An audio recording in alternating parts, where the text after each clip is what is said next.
بسم اللہ الرحمن الرحیم۔ ایک دفعہ کا ذکر ہے کہ ایک طوطی کا گزر ایک ویرانے سے ہوا۔ ویرانی دیکھ کر طوطی نے طوطے سے کہا، کس قدر ویران گاؤں ہے۔ طوطے نے کہا، لگتا ہے یہاں کسی الو کا گزر ہوا ہے۔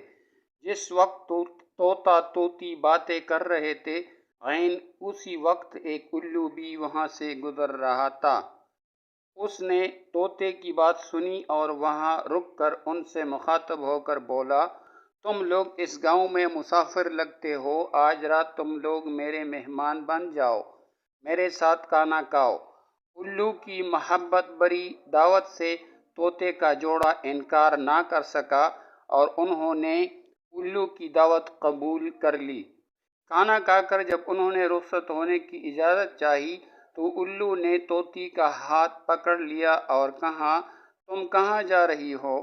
طوطی پریشان ہو کر بولی، یہ کوئی پوچھنے کی بات ہے، میں اپنے خاوند کے ساتھ واپس جا رہی ہوں۔ الو یہ سن کر ہنسا اور کہا، یہ تم کیا کہہ رہی ہو، جبکہ تم تو میری بیوی ہو۔ اس پہ طوطا طوطی الو پر جھپٹ پڑے اور گرما گرمی شروع ہو گئی۔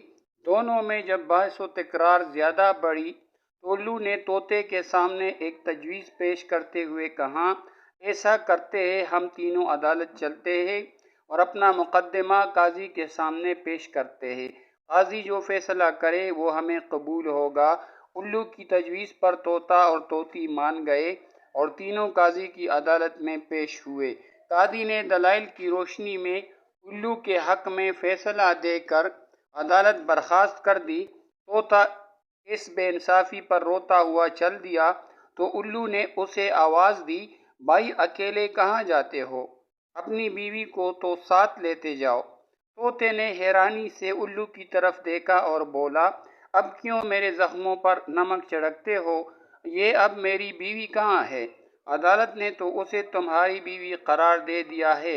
الو طوطے کی بات سن کر نرمی سے بولا، نہیں دوست، یہ طوطی میری نہیں بلکہ تمہاری ہی بیوی ہے۔ میں تمہیں صرف یہ بتانا چاہتا تھا کہ بستیاں الو ویران نہیں کرتے، بستیاں تب ویران ہوتی ہیں جب ان سے انصاف اٹھ جاتا ہے۔